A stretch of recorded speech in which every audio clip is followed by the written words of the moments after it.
Can you adjust the monitor? Scan on different wavelengths, infrared, ultraviolet? I think so. Do it!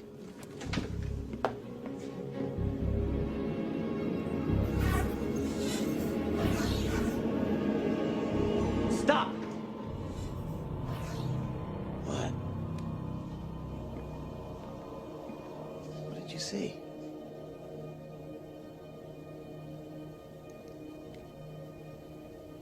Nothing. Shadows. Exactly. But first, hello! My name is Garvin and I read things and prattle on about them on the internet for your entertainment. Today, my ever-wise patrons have voted that I return to Babylon 5 and talk about one of the oldest races in the setting, the Shadows.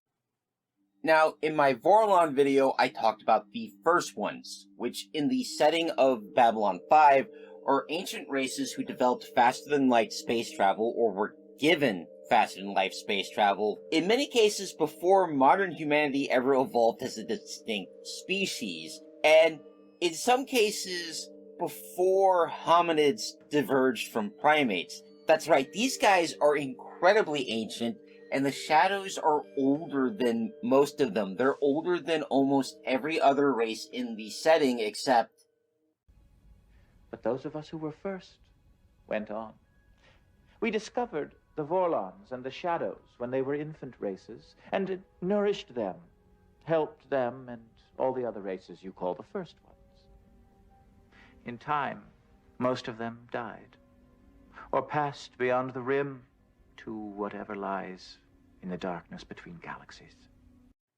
Lorien's race found the Shadows when the Shadows were still young, and taught them much like they did the Vorlons and the other first ones.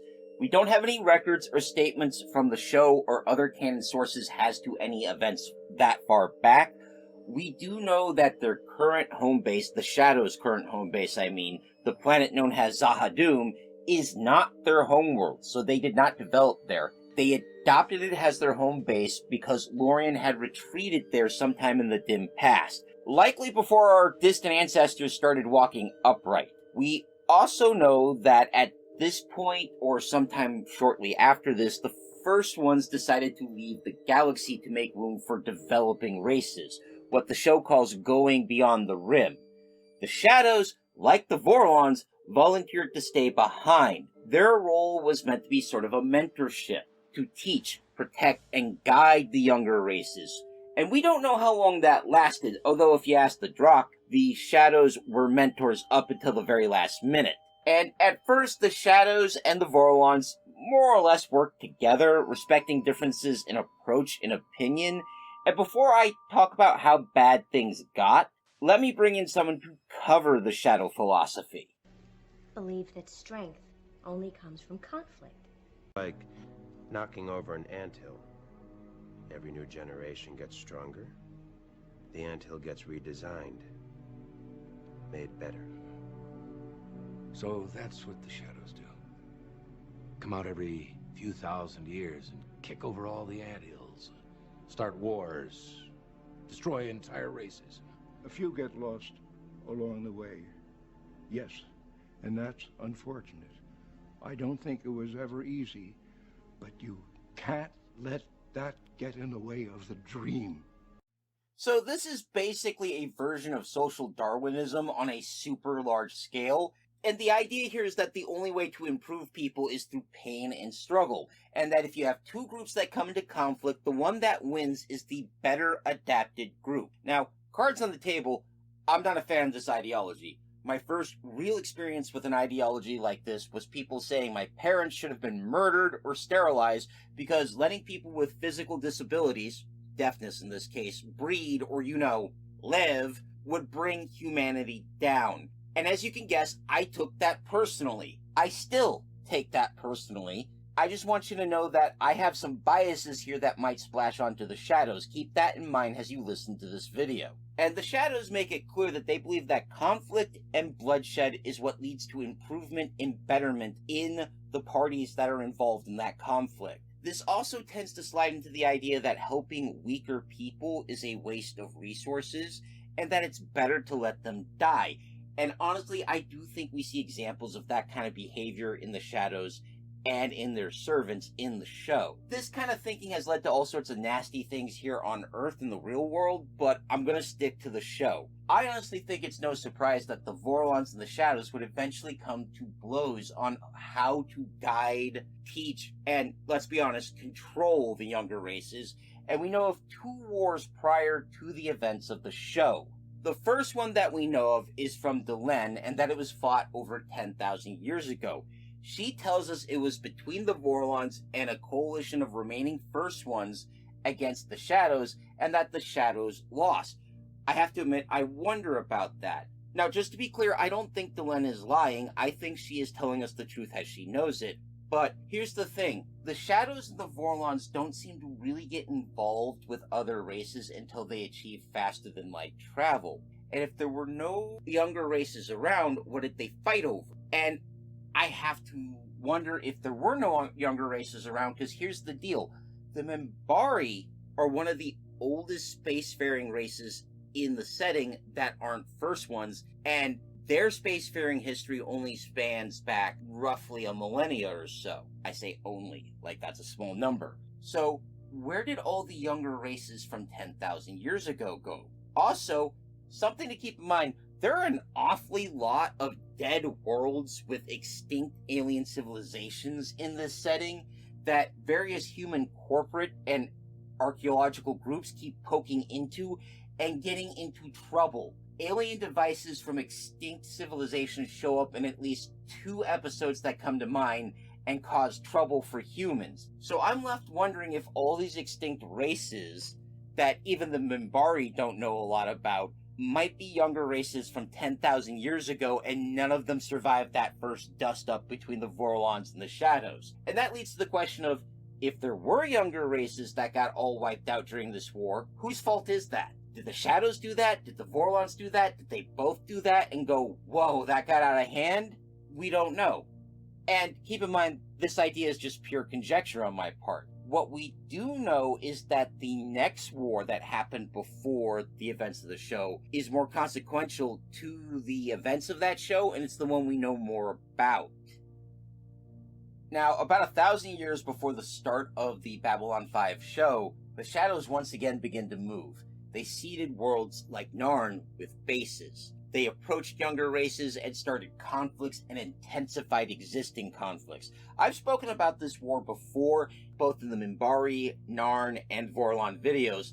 This is the war where the Narn had all their telepaths genocided by the Shadows, and the Narn prophet Jaquan led an army, including the last of the Narn telepaths, to push the Shadows off of their world. And if you go and listen to the Narn videos, you'll find out this conflict was metal. This was a minor front in the war, though. The major action was in space, and the young race that did most of the fighting against the Shadows was the Minbari. The Shadows had managed to inflict major losses on the Minbari until they received unlooked-for help, and you can learn more about that help in my Minbari videos. The war was considered by the Minbari and the Vorlons to be a heavy defeat for the Shadows, as the Shadows were forced to scatter and hide, and they would spend centuries licking their wounds and rebuilding their strength. They would hide their great biotechnical ships, their servants, and weapons, and they would wait. The Shadows would wait for the younger races to forget. They would wait for the Vorlons to grow cold and detached and arrogant. They would wait for time to create an environment that would be more conducive to their work of tearing everything down. And to be honest, I don't think the Shadows were that upset with how the war 1,000 years ago ended. If you look at it through the lens of Shadow ideology, they flipped the table on emerging galactic civilization. They caused a massive conflict that forced all the races involved to change and adapt, and possibly, to the Shadows' view, improve. So even though they took heavy, punishing losses, they probably look back at that 1,000 years ago and say, hey, that turned out pretty good. Let's see if we can do better this time. And when they would emerge again, the Shadows would start making alliances with various younger races to encourage them to go to war on their neighbors. They would never move openly until it was almost too late to stop them. But to know how that goes, I encourage you to watch the show. For this video, let's turn to talking about their technology, and then we'll wrap up by looking at some of their servants. The centerpiece of Shadow technology is their terrifying Shadow ships. The Shadow vessels are organic technology capable of phasing in and out of hyperspace into regular space. Possibly how, like, the Shadows themselves seem able to phase in and out of visual range at will. Their weapons are brutal and are able to simply cut apart enemy ships almost effortlessly. Even at rest, Shadow vessels are dangerous. For example, when a Shadow ship in a type of hibernation was discovered on Mars, it killed a human who made the mistake of simply touching it, almost sucking the life right out of him. The ships do appear to require a living being as sort of a central processing unit, a living CPU, which for me just adds to the terror, because every ship you see requires an enslaved sapient being. However, that is also their weakness, as a telepath can cause a disruption in the connection between this enslaved CPU person and the ship, rendering the ships slow, sluggish, vulnerable. The Shadows also display a deep mastery over more mechanical technologies, able to create cybernetics that allow them to control or enhance other beings, and to create remote control pods that can hijack and control alien ships. This is incredibly impressive to me because it means these pods can interface with technology that uses a completely different base and a completely different programming language that is likely alien to the Shadow language, and still seize control very easily. That's, like I said, frightening. And to top it all off, the Technomages of Babylon 5 are a creation of the Shadows. Their abilities are rooted in Shadow technology. But we're going to give the Technomages their own video in the future, so I'm just going to stop right there when it comes to speaking about them, and I'm going to turn around and talk about the Shadow's loyal servants.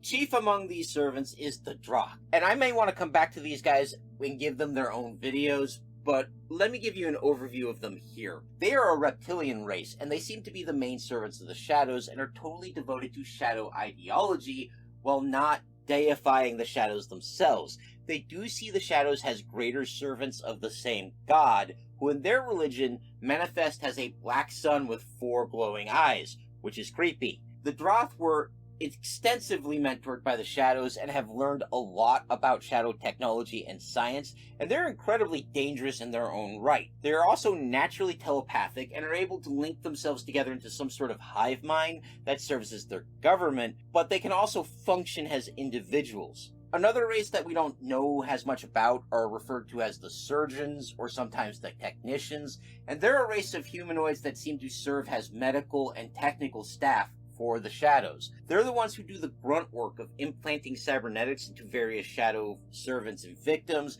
They also prep the people who are being turned into living CPUs of Shadow ships, and there's not a lot known about them, but they are very adept at using and adapting Shadow technology to new tasks, and they don't seem to care at all about the pain and suffering they cause while they're doing it. Lastly, we have a race known as the Soldiers of Darkness. They're a parasitic race that feeds on living victims. They're able to go completely invisible, and they can travel through walls, suggesting some sort of phasing ability not unlike the Shadow ships. They're also incredibly resistant to energy weapons, and they can go decades without feeding.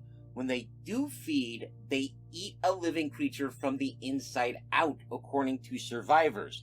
They're able to drain their victims slowly if they need to, keeping them alive for extended periods, but they can also kill and eat victims very quickly. They seem to be naturally telepathic, able to form a mental link between themselves and their victims, even being able to use their victims as eyes and ears, sort of remote listening and viewing devices, if you will. The Shadows seem to use them as terror weapons and shock troops, although we don't see much of them in the show. When not at war, they seem to prefer to be solitary, which is a mercy, because could you imagine having to deal with thousands of them on your planet working together to reduce your whole species to livestock?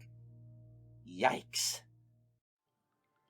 It's on that haunting and disturbing note that I'm going to end this week's video, and I hope you found it informative or at least entertaining. If you did, please leave a like, a comment, or subscribe, as all of that helps me in my eternal battle against the Dread Lord Algorithm. Terror be on his name. You can also join my Everwise patrons who voted for this video. $1 a month is all it takes to get a vote on future projects. Speaking of the Everwise, I'd also like to thank my biggest supporter and one of the biggest Babylon fans I know, Big Steve. I hope you're well out there, buddy, and I hope you enjoyed the video and it took your mind off things. Next week, we're going to look at the unofficial history of the Shadows as provided by Mongoose Games. I hope you join me for that, but until then, take care of yourselves, take care of each other, and of course, keep reading!